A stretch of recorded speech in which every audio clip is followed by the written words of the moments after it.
Hey guys, Zelonius here. Welcome back to another video on the channel. In today's video, we are going to be talking about something to me is pretty important to, I don't know if integrity of the game is the right thing, but the playability of the game, the long term of the game. And I say this every year, it is about the power curve. By that I mean at any current point of the game, which cards are viable. And at this point in the game, obviously, the meta shifted quite a bit. TOTS was the biggest, most seismic shift we had all year. And then Path to Glories seemed to be pushing out the boat even more, especially when some of these cards start to get their fourth playstyle. Playstyles really changed the game this year. They're huge. They really changed. Like players can have 99 long shots finishing shot power, but if they don't have the normal finesse, they basically can't score finesses. As one example, it changes how players can play, changes how a team will work. So it is really important, basically, that you get play styles that suit your team, suit the game. So yeah, we're going to be talking more about that as throughout this video. This is my road to glory at the moment. I did have it like this. Let me show you. Blah blah blah.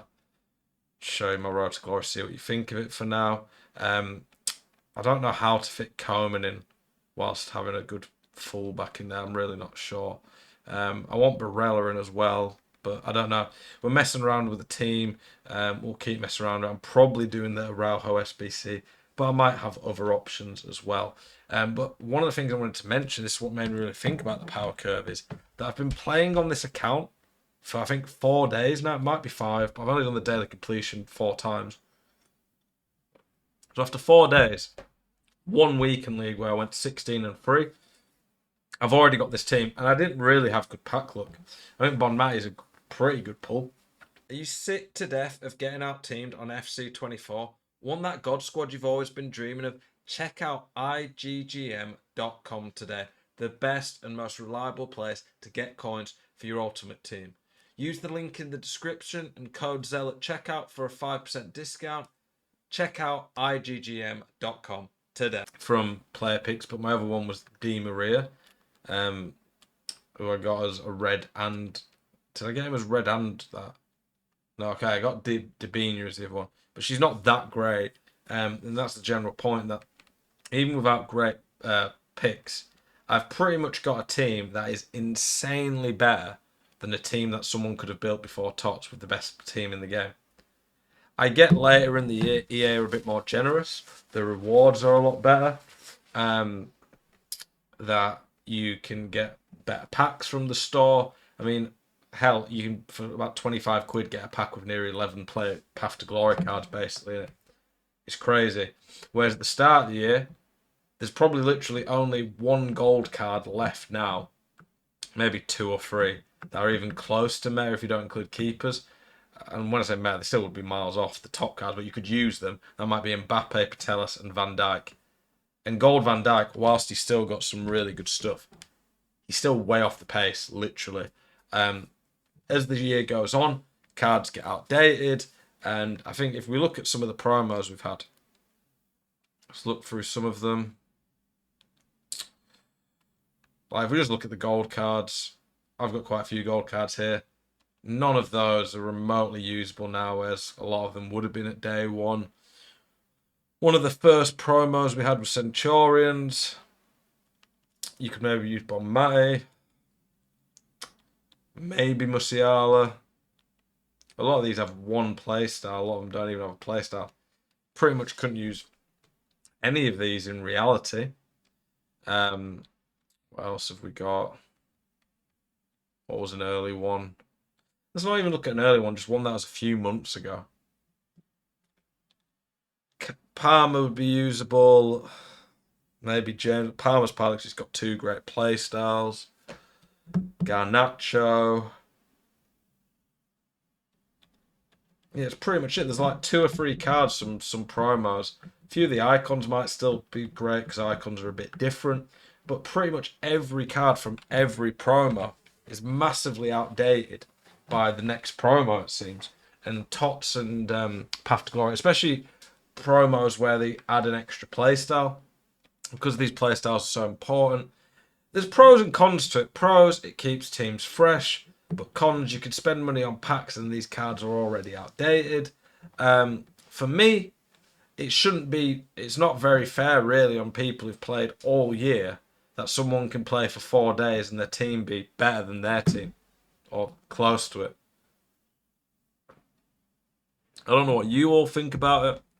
That's just my personal thoughts about the game at the moment, how it is. I think the way the game is, they want it to constantly update. They want it to constantly shift. They want people to want to keep upgrading their team, because if you keep upgrading your team, especially this year where it's really hard to get coins, the only way to really keep updating it and play and getting it is to play lots to get the rewards, to keep getting fodder for all the different random objectives and crap they give us, and most importantly, from EA's perspective, to spend money on the game. EA are desperate for people to keep spending money. They're desperate for people to keep opening these store packs, doing SBCs, losing the team. The thing is, if you take a Tamori like this and you took Anticipate off him and gave him the exact same everything else, he's miles better with the Anticipate. This Fulkrug, if he didn't have Finesse, three of them on the card there, if he didn't have Finesse, he'd genuinely be near useless. Not useless, but it's a massive difference to the card. These cards really need the playstyles to shine. You could have nowadays cards that are 99s, but if they had no playstyles on them, they'd feel a lot worse than some of the other cards. So, yeah, I think I would like it to be a bit more gradual progression. I think I would like playstyles maybe not to be quite as powerful and game changing. It ruins some cards that could be good because of the playstyles. There are certain cards that kind of get past the playstyles, I guess, so to speak, like R9. He's still insane, the normal R9. He does have quick step and he's 5'5", so he's a bit of an outlier to that. Any of the icons who already have the physical stats, like with chemistry, they're getting near 99 pace already. That's going to make a big difference. But there's barely any icons that are still remotely capable of competing, I would say. And it is a bit frustrating that you could play the game for months. You could get what's a great pull-in-one promo, but 2 months later, that card's near irrelevant. I don't know what the balance is. I'm not the game designer or game developer at the end of the day. But you have to think, at the end of the day, it's pretty important that people feel rewarded for the time, that the power curve doesn't shift so much that your team players are just irrelevant really quick. I don't know. I don't know where the balance is, but for me, it's an issue that could do with addressing. I think this year's in a little bit crazy. It's got a little bit out of hand. If it was easier to make coins and pack these players, it wouldn't be too bad.